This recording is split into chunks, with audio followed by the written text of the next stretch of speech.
Hello. You need to ask for help with the dissertation before you get to a point where you are overwhelmed, confused, or trying to scramble and figure out what to do. So I am coming to you from Nashville right now, and I just came from a conference. And one of the reasons why I like investing in myself is because I like to know that I have help and support before I get to a point where I'm overwhelmed. Because by the time I get overwhelmed, it's too late. It's going to be too late. And so we're going to talk about it. I'm going to bring someone up in a minute when we're waiting on the request, and maybe I need to do this. We're going to talk about asking for help. Are you here? I don't know. So we'll see. Hopefully this works, y'all. And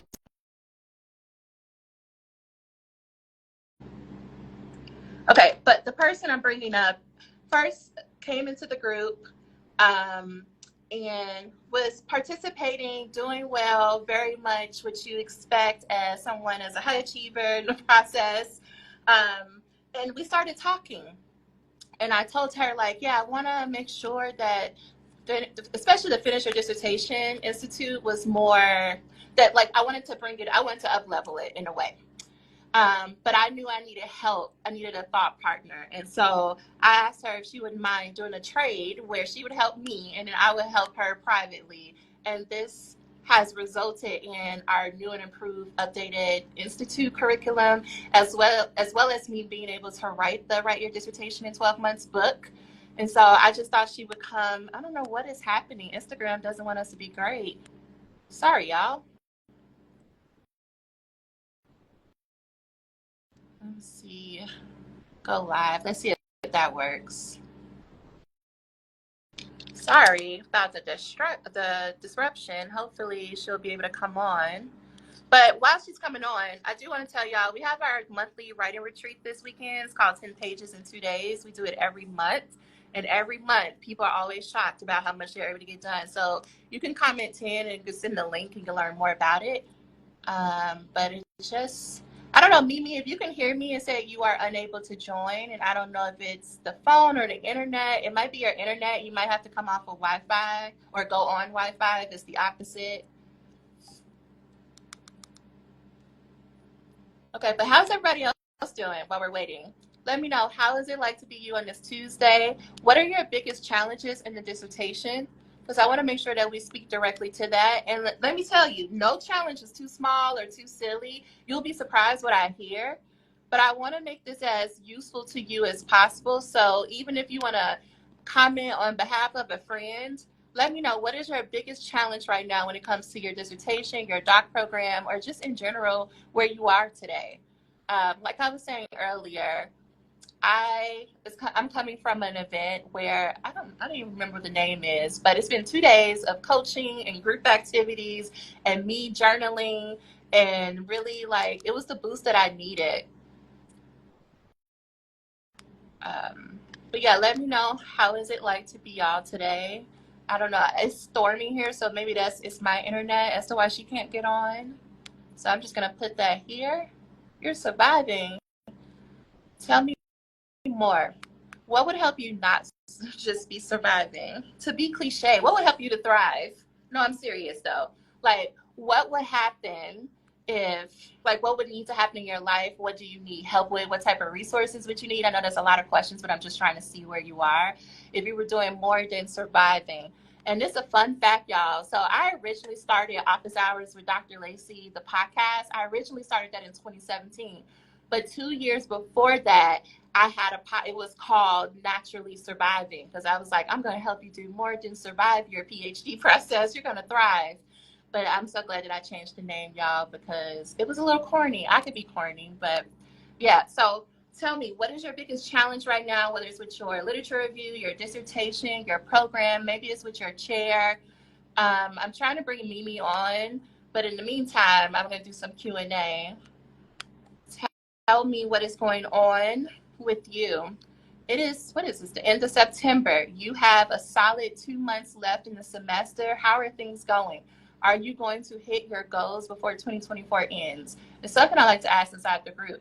How do you know? What is one way that you know that you're going to hit your goals before 2024 ends? You have so much time. There is so much that you can do. I've had students finish entire proposals, entire dissertations, and the time that we have now is making me think of Dr. Tiffany Alexander, who it was Halloween. I was doing this like special inside of Finish Your Dissertation. I was doing this like Monday group. And I asked her one day, I was like, what's wrong? What would make your year the best year? Like, it's Halloween. We got a solid, 2 months before this year ends. What would make your year? And she was like, I would really like to finish my proposal and defend it before the year is over. I said, okay, say less. Let's come up with a plan. Because at that point, all you need to know is what it is that you want. The hardest question that we can answer for ourselves is, what do we want? So I'm asking you, what would be ideal for you before 2024 ends, you to accomplish? Is it your literature review? Is it the final dissertation? What is it? And so when I asked Tiffany, she was like, the proposal. I was like, okay, all you need to do, I made the plan for her. I was like, you need to have your entire proposal written before Thanksgiving so that you'll have enough time to defend it. She freaked out because she was like, how can I do that in 3 weeks? And I was like, you just sit down and you just write it and you show up with your chair. Because the math is simple, y'all. And so we coached on that.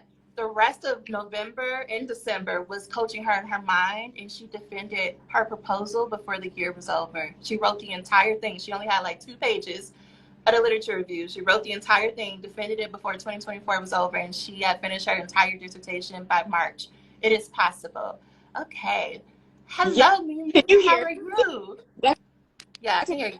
I'm over here like, I don't know how the whole debacle with Shannon Sharp happened, because it was a lot to get into this live. So I don't know how it was like one button and then we here. I'm sorry.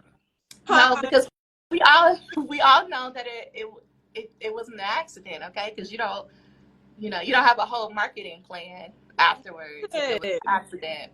With the way it was so hard getting into that live, now I got questions. Because at first I was like, oh, okay, that makes sense. Sorry, y'all.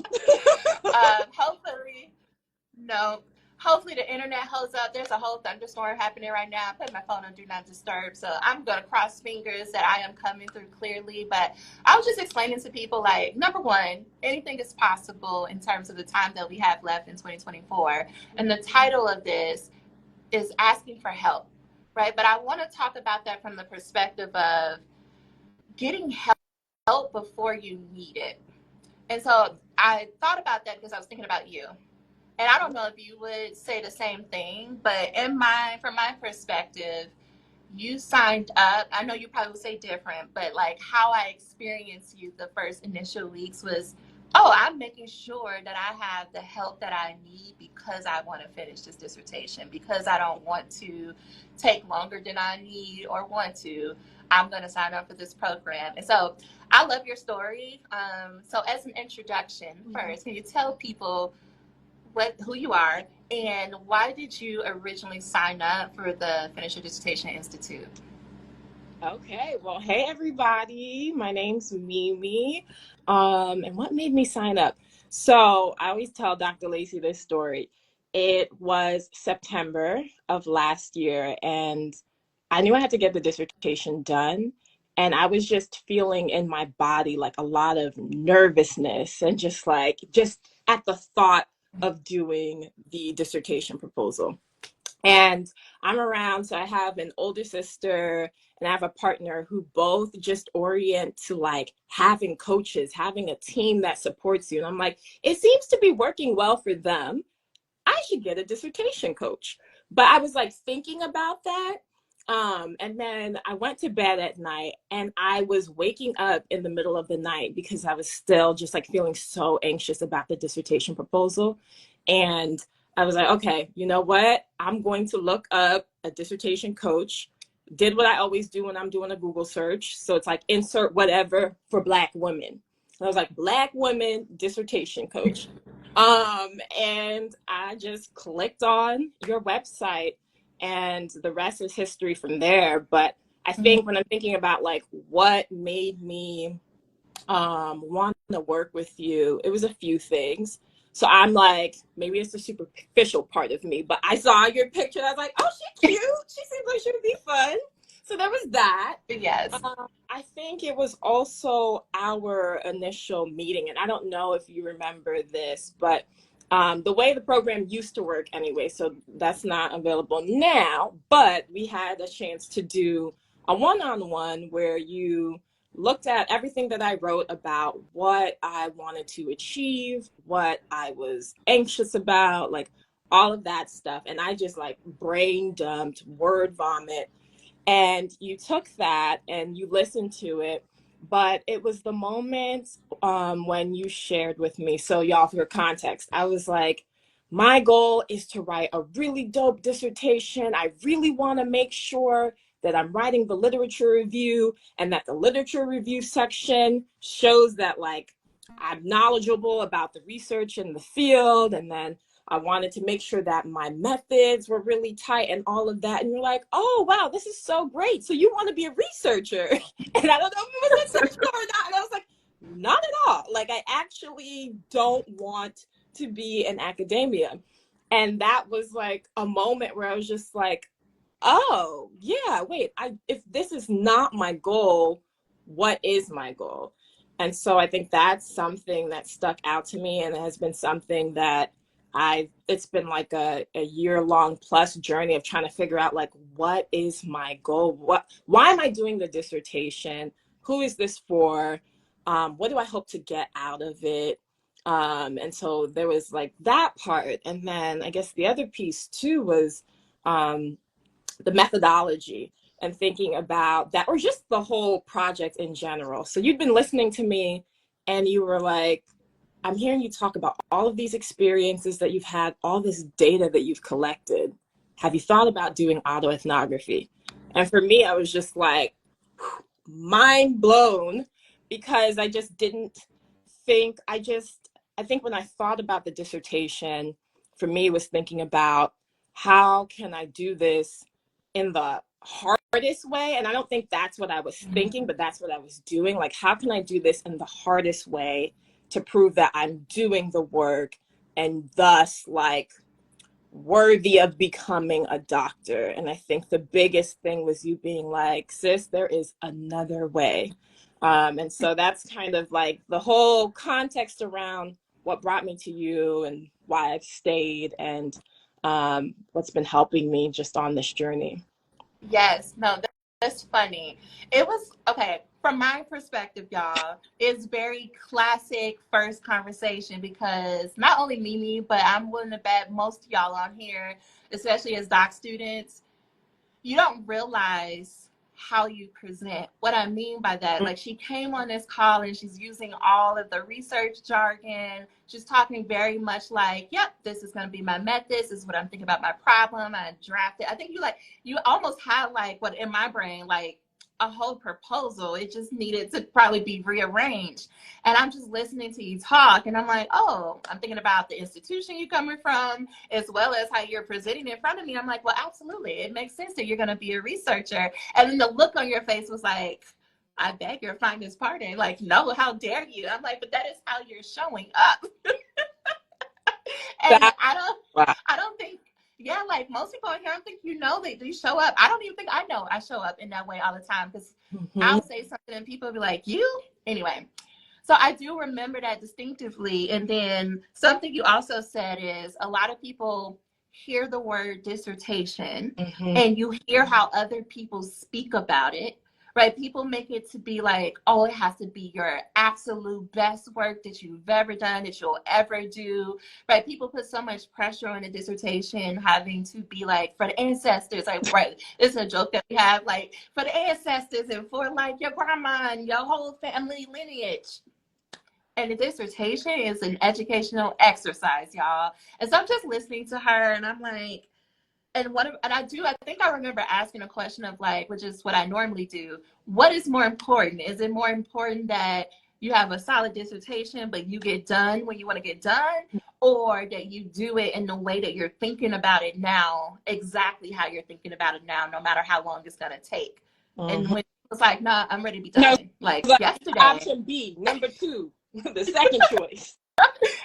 Yes. And so I'm like, yeah, it's an easier way. It's an easier way. Like, we don't even have to worry about other people if you don't want to do this autoethnography.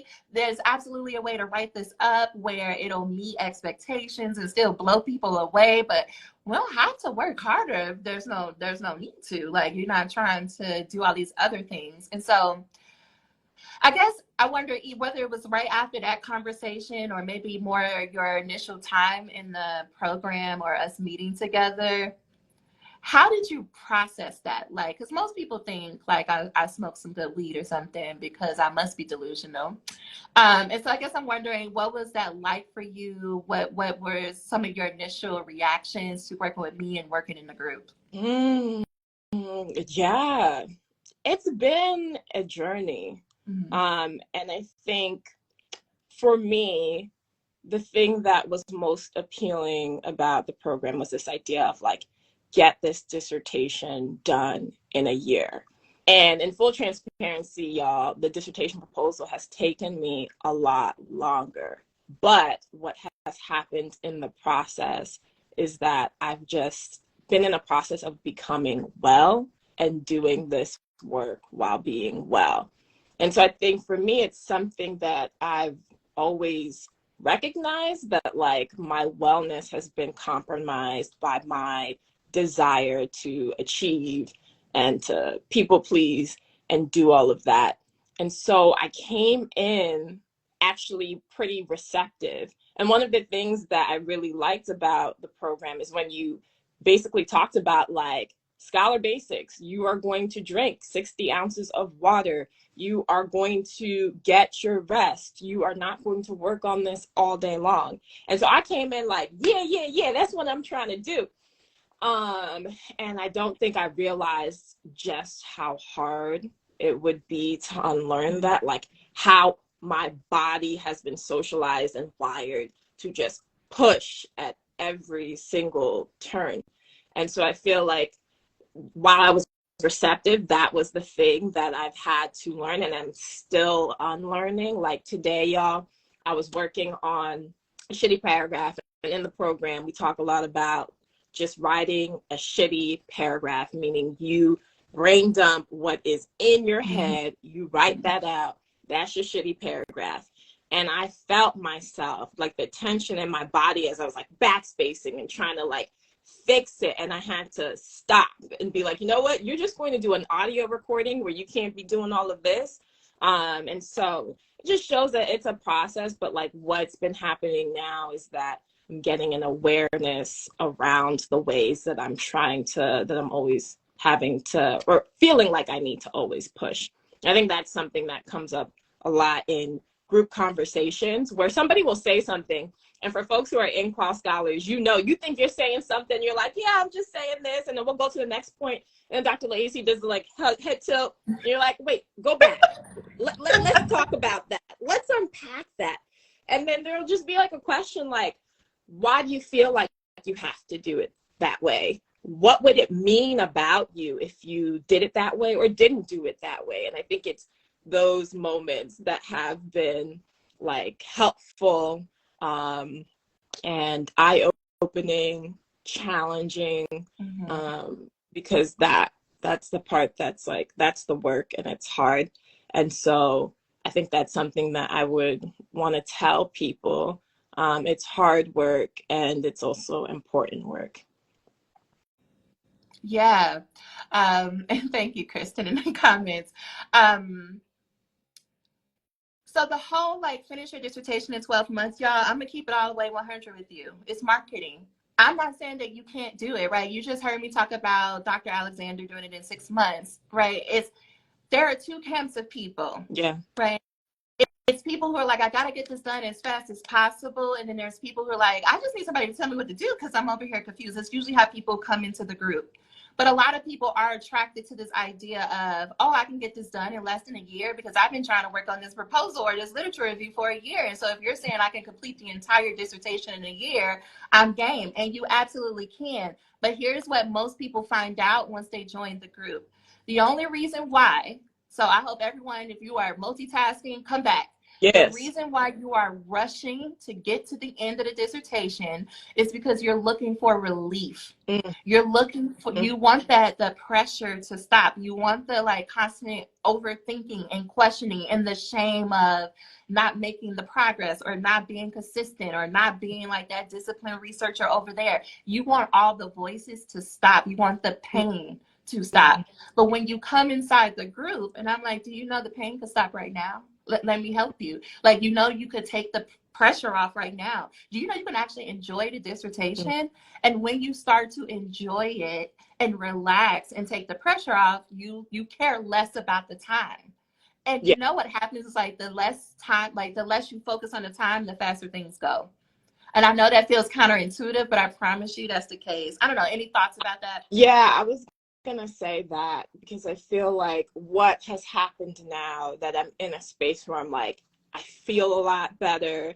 I like the scholar basics are now coming more organically for me, and still work in progress, y'all, but like disentangling and detaching myself from like making this dissertation be way more than what it is or mean more than what it is and says about my worth and all of that. Now that I've been working through that, I've been moving a lot quicker and I feel lighter.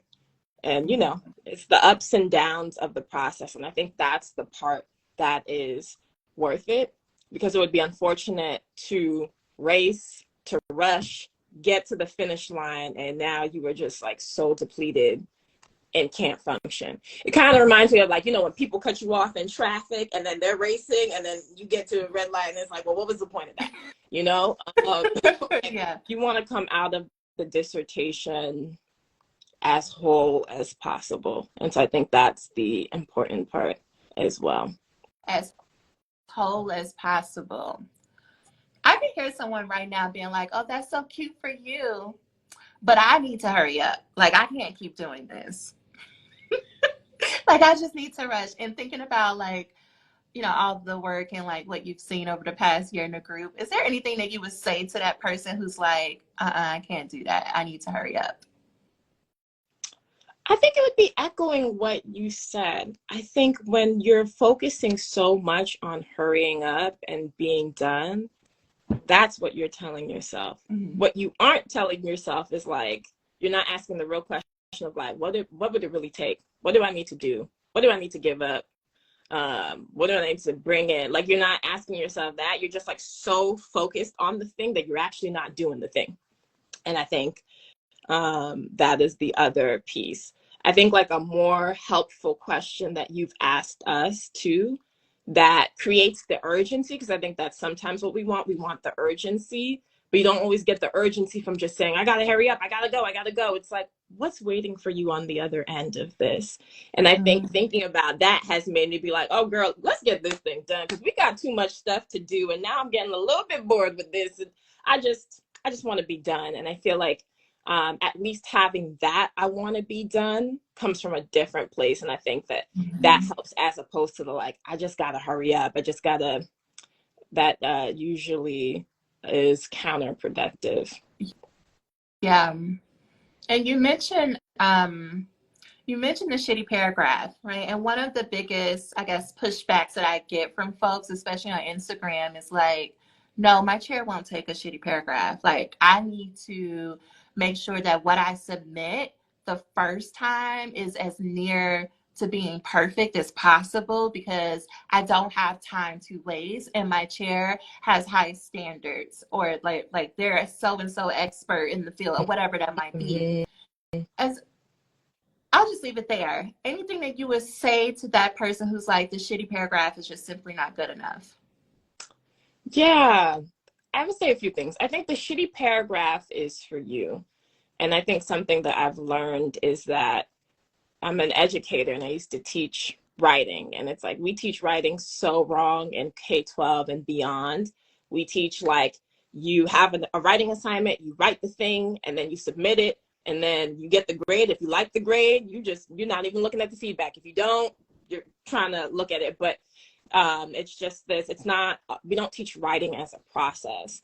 And so I think of the shitty paragraph as the process that gets you started and the process that you can keep iterating on. And that's what I've been practicing. And especially with the literature review, like I just felt like in thinking about the literature review, like I can't write this. I don't even know where to begin. And for me, I've been doing a process of recording myself doing the shitty paragraph because I like to talk, apparently. And that has been helpful because I can go back to it and be like, okay, I got something. Now, how can we work this? And it's this process of getting clearer on what it is that you're trying to say and what you're thinking. And I think it's a good way to confront the part of you that has those thoughts and those feelings like, I'm not good enough, my chair's gonna think this is whack, like all of that.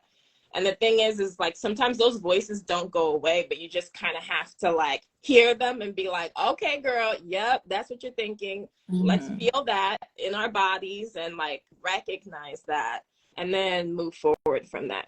And I do think it's like a real fear, like what our advisors will think, because we're not wired to see writing as a process. And so I do think that sometimes, and I don't get this sense from my advisor, but it is something that I think about, that sometimes advisors want to see the polished work.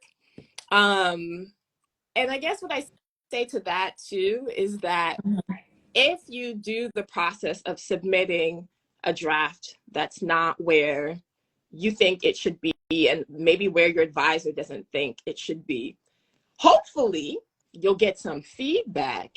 And then when you iterate and level it up, there's almost like a more of an appreciation for like, wow, we started from the bottom, now we are here. Yeah. This is actually some growth. And I think something similar like to that happened with my advisor, where before I was hesitant to show her my writing. And we got to a point where she saw the writing in the beginning and she saw what I was working on in the beginning. And there were conversations and it was kind of like, okay, girl, there's some things we got to work on. But I was just like, I'm going to just let her see my process. And she saw the process and she saw what it looked like in the beginning. And then by the end, it was like, oh, you really worked on this. So that's also the tea on it. Like when you let your advisor in on the process, they see how you work, how you think, and the improvements that are being made. And so now, because that was for my like prelims, but now for the dissertation, there's this trust that she has, maybe more belief than I have in myself around like, you're going to be able to get this to where you need it to be because I've seen you do it before. And then she also sees how my brain just does a lot of this and just knows like Mimi's going to do a lot of this. And then at some point it's going to come together. So Yeah. I would say that. Yeah. Oh, there's so much to unpack. Okay, no, but I love that. It is a process, and I do my best to repeat that as much as possible, right? Because if you are in the mindset, like if you're in the state of urgency of I gotta get this done, then you're not that receptive to me saying or anyone saying it's a process. And a process means there's a series of steps that you do in order. But that means you take one step at a time, and you can rush through it, but you don't allow the process to work on your behalf. So if I go back, and Kristen, I'll also be curious to know what you have to say. And if you want to join us, let us know. I don't know if you're at work or not, but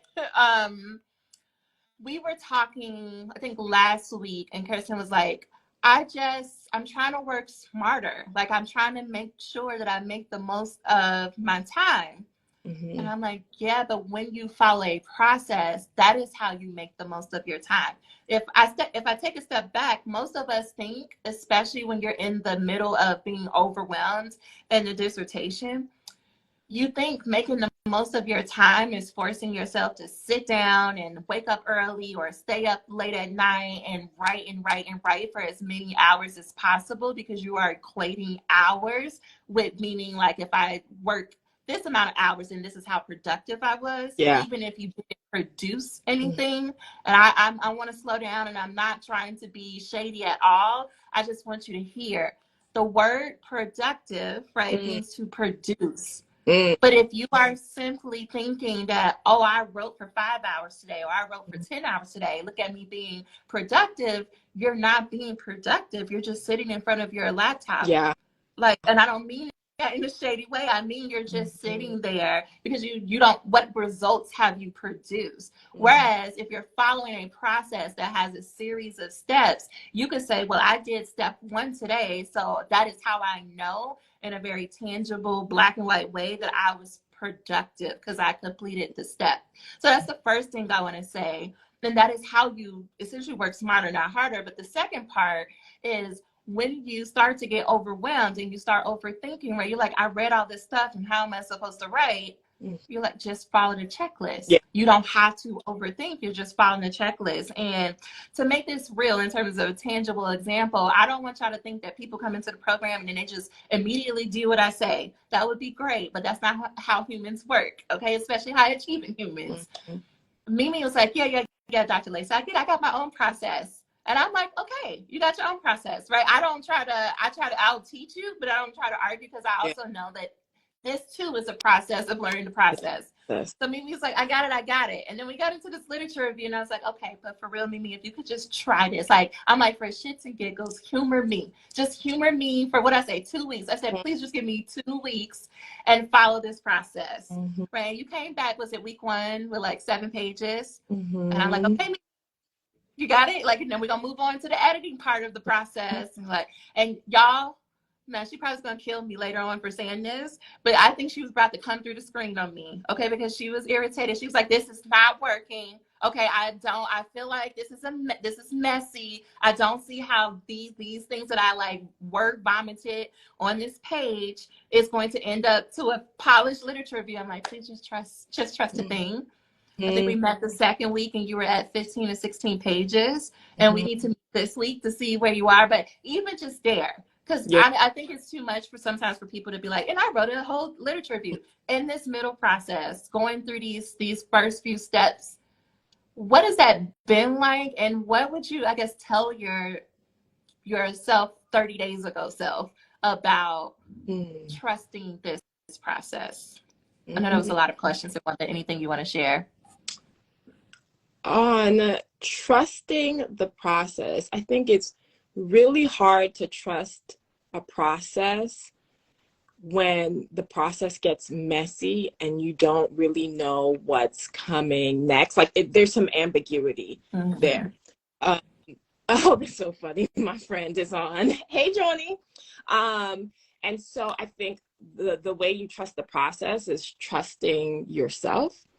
So I think what changed for me is in our session, y'all, what Dr. Lacey did was like, she asked me a question. She said, what would you say if I basically said your dissertation, this whole doing autoethnography, it's not rigorous, it's not this, it's not this. And I was like, what? I did the head swivel. And then I just started rattling off all of this stuff. And she was like, how did that feel? And for me, I was like, I didn't know that I knew all of that. And Mm-hmm. so the moment that I trusted, like, girl, you don't know all of it, you know something, and just start there, I think that's what helps me. Because I think with the process, even when you have these steps, there are parts of it that can feel messy and uncomfortable. And that's what I was feeling then, that made me want to be like, this isn't working, I don't know. And it's also like a lot of times we're not taught to have a writing process. So just even that process is uncomfortable, and we're uncomfortable with things, we want to run away. And so I would say that has been the piece that has really helped me, just trusting myself in that. And I feel like we all know a lot more than we think we know. And sometimes the process of doing a dissertation will play those tricks on you, making you feel like, I don't know what I'm doing. But there is a lot that you know, especially when it's like you're writing about your research, you know? Mm-hmm. Mm-hmm. Yeah. And I will say, like, Y'all, I learned just as much from y'all as y'all are learning from me. And when I think about you, Mimi, I just learned the importance of like, how do I, like earlier, she said, I want to do this process well. And Mm-hmm.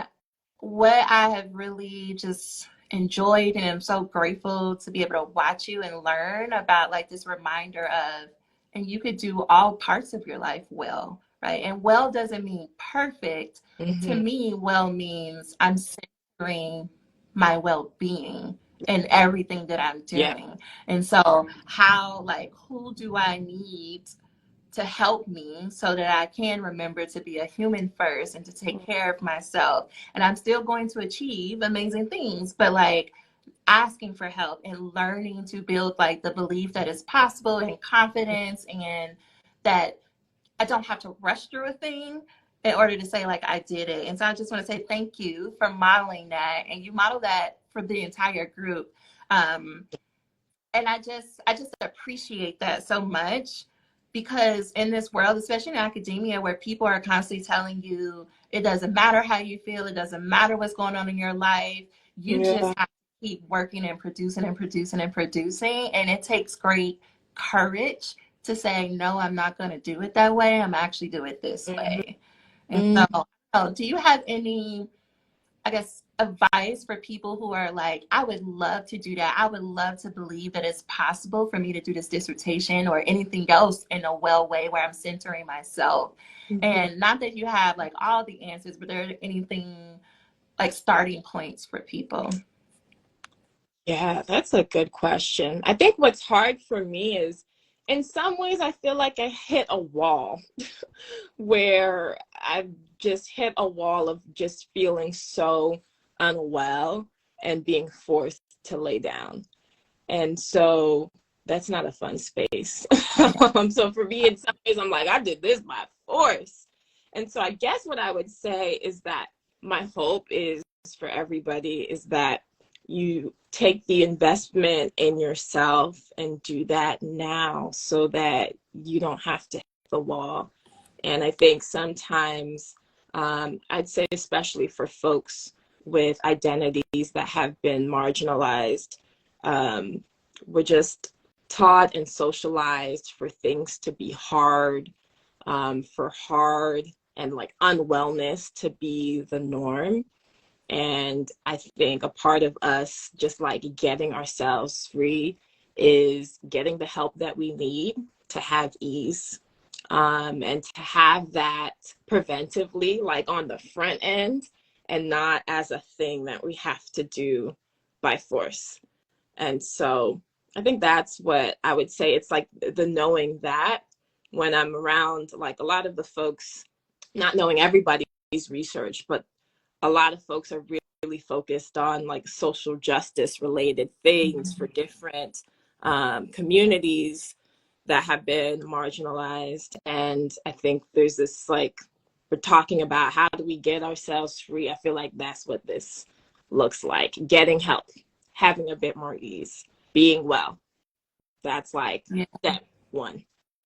Yeah. Mhm. So you joined in the middle of the night. Y'all, a lot of people join in the middle of the night. I think that's so hilarious because I Yep. absolutely do that in programs too. I'm like, where do you come from? Let me join. Mm-hmm. There are people right now who are on the fence for various reasons. Whether it's, well, I've already invested in a doctoral program that comes with an advisor, so why would I pay for extra help? Mm-hmm. Whether it's, I tried dissertation coaching before and that was a scam and that wasn't helpful, or maybe it's just like, maybe it's their first time making an investment in this way. I don't know, any advice that you could give people to help them make a decision for them? Yeah. Hmm. I would say that the thing about an investment is sometimes it's like it takes risk and then you're putting a lot in. And I think the good thing about the investment is just the possibility of like the return that you can get. So you'll put the money in, and I think financially, I'm a doc student. It is real out here. I'm like, hashtag ain't got it. And at the same time, I think about pouring the money into myself in this way. Like, imagine you put the money in, you get your dissertation done, you are as well and as whole as possible. You get these tools that support you to take on any project, whether it's the dissertation or it's tenure or you're starting your business, whatever that is. You have a network of folks who are also doing hard shit and doing boss things and all of that. Like when you think about that, it's like you put the money in, yes, and that's a lot, but it's like think about what you can get on the other end of it. And so I think that's something that I would say. And I am just a firm believer in getting help and paying for it if it means that ease will come my way. And I think sometimes what happens is, like, my mom always be telling me, she's like, Mimi, you got to cut your coat to your size. And I'm like, well, I like oversized jackets. So here we are. But at the same time, something that I've experienced, and this is why I'm like careful who I share things with, because sometimes you get people counting your pockets. It's like, oh, you're doing that dissertation thing, you're doing the coaching, you're paying how much? And then people will be like, oh, that's expensive, I could never. And it's like, yeah, me and you are not the same, you know? Or just respecting that some folks have their, they want to do what they want to do. But I think sometimes that does happen. So I just want folks to be mindful of that, but also know that you'd be making an investment in yourself, and to not let folks count your pockets and deter you, or just say things like, I've had folks say to me, like, why not just do, what's the difference between an advisor and a dissertation coach? And for me, I have a great relationship with my advisor. And my advisor is not paid to support me in the ways that I am supported in Qual Scholars. And my advisor does not have the capacity to do that either, because it's like the work of the dissertation and it's so much more.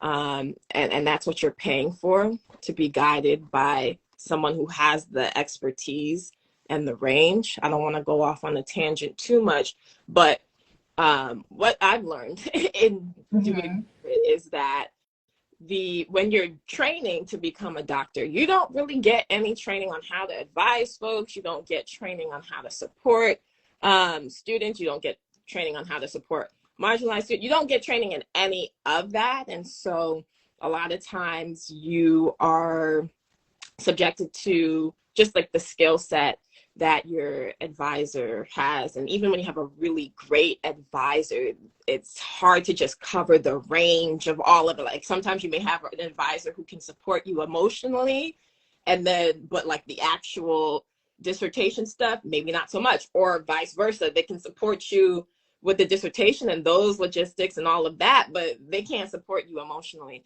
And so I feel like that's something that is offered in Qual Scholars, and I think just done so well. And I think that's what you are investing in. So I think it's also thinking not just like, how much money am I paying to join this program, but what am I investing in and what could be possible for what I get out of it? And then say, would it be worth Mm. I love that. That is perfect. Y'all, here's what I'll say. Join us this weekend. This weekend, we're doing our monthly writing retreats, 10 pages in 2 days.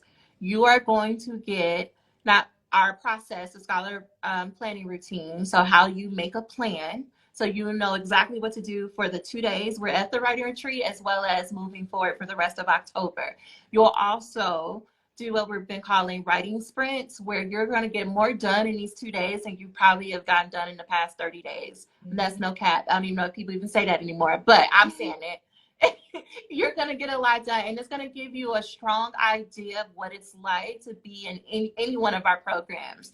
It is the perfect first step that I would say for anyone to join. If you have enjoyed what we've been talking about here, if this is resonating with you, that is a low risk way to come into our community. The whole crew is going to be there. We meet from noon to 4 p.m. Eastern, Saturday and Sunday. I am going to be there teaching you, like, oh, you think you know how to plan? You don't. Let's get a real plan down, that one that'll help you to show up. And then you're going to probably get a good portion of that done so that you can go into October feeling like I already won the year. So all you need to do is comment 10 and the link will be sent to you in your DMs. Make sure to check your other folder. I forgot what it's called if you're not following me. And hopefully we can have Mimi come back. I do need to go to another call, which is why I'm about to end this. I wish we can keep going because you're dropping gems. But y'all, I'm gonna try to get her to come back because there's so much we didn't even get to.